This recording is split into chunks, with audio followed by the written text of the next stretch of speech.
Meron dito mga master nakasilip lang.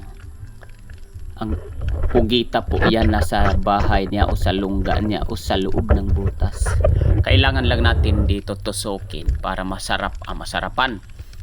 Para lumabas. At ihandos-handos lang natin mga master, yun ang tawag sa amin. Ihandos-handos o parang nagkagod lang.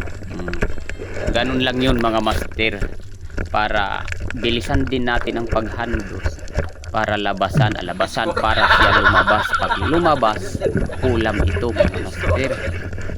Dahan-dahan, malapit ng labasan, malapit ng lumabas pala. Ay, yun, di ba mga master? Lumabas, nalabasan din. Pero ulam na. Yun po ang pugita. Ang panghuhuli namin. Masarap sa adobong gata. Akala ko ano na ang lumabas. Nilabasan pala ng kanyang ata. Yan. Maraming salamat po mga master sa laging pagpanood ng aking mga upload. Pugita.